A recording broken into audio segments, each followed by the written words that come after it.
What is up, y'all? It's your girl Kayla, and yes, I am back with another video. Yes, I'm wearing the same outfit from last week because today's technically still the same day for me. Okay, so I wanted to really get this video out here. I know I try to keep things positive and good vibes, but at the end of the day, TTC isn't always cupcakes and rainbows, even though I would love for it to be.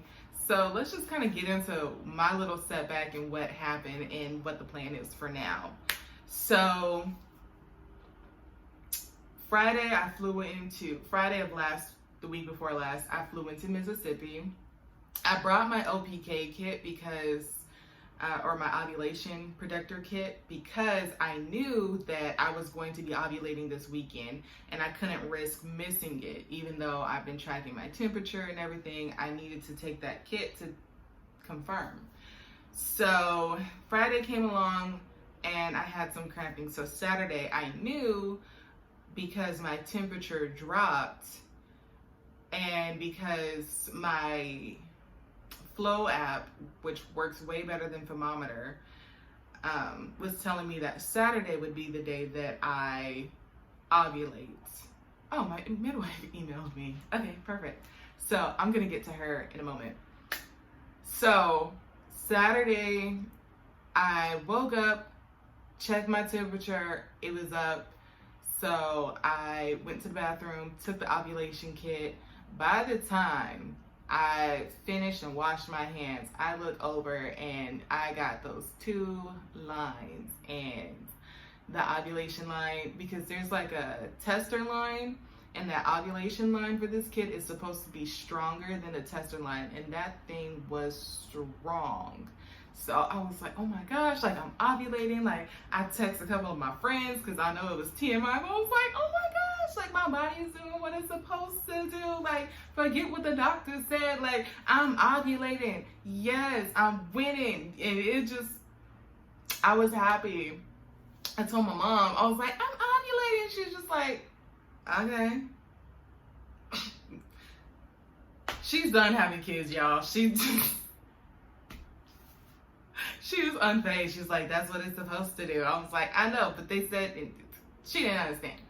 But I was so happy. And so that was first thing in the morning. We ran, we did things that we needed to do. By noon, I felt some cramping, and I thought maybe I had some food poisoning because, well, I ate some pork. I didn't know that the food that I ordered had pork in it, and I'm allergic, and so it causes stomach pains.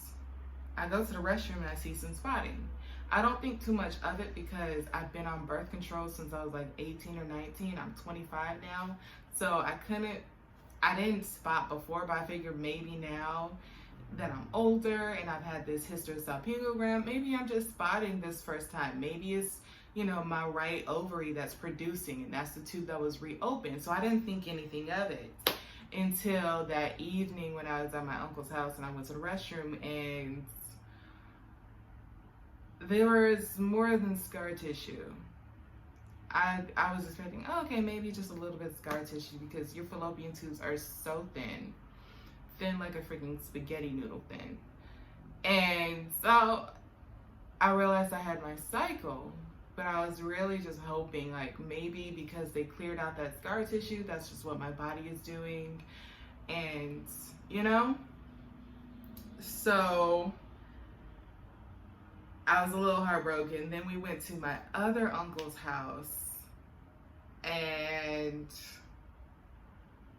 I had my full-on cycle. And I didn't understand how I could get a positive OPK that morning and then my period start, which is 13 days early that day. And it was very disheartening. I cried a little bit, and yeah, it was hard. But I kind of told myself, I was like, maybe it's just still scar tissue, maybe it's scar tissue. They opened up your tube, like you ovulated. The test says you ovulated, So I Googled it. It said give it 2 days. That may happen, it's not uncommon. So for some women, that happens after HSG. But day 2 came and it was just like a regular cycle. There was no ifs, ands, or buts about it.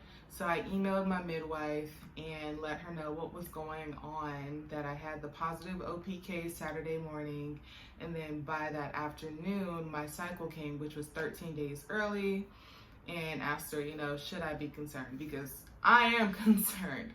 And she emailed me back. She was at a birth, but she was able to email me back Monday evening and let me know that it's nothing to really be concerned about right now. She just asked me when my HSG was, so I reminded her of that, and now she's just emailed me. Today's like the next day. So she just emailed me. I don't know what she's gonna say, but it looks like a long paragraph. But here's the point of it all, though. There are going to be setbacks. This we know. Nobody ever said TTC through IUI or IVF or ICI would be easy. Nobody said, oh, we're going to get you pregnant the first go around and it's going to be a cupcake walk and it's going to be so great. They may do whatever they can to make you feel comfortable and to make you feel like they care and everything, but that does not mean that your journey is going to be super easy. Sometimes we have these setbacks, and instead of beating ourselves up and beating our bodies up, which I know I wanted to do, you really just have to take it for what it is. Know that these setbacks are bound to happen. There's no way for us to know what our personal setback is going to be, how many that we have, and that's why it's so important to have a support system, and so important to have people that are going to just speak life into you and just speak positivity into you when these moments happen. So when it did happen, I let my friends know, and a couple of my friends hit me back and they're just like, I'm sorry, but you got this, and just reminded me that it's gonna happen. Baby is gonna happen, and that's all that matters. Your body's gonna do what it's gonna do.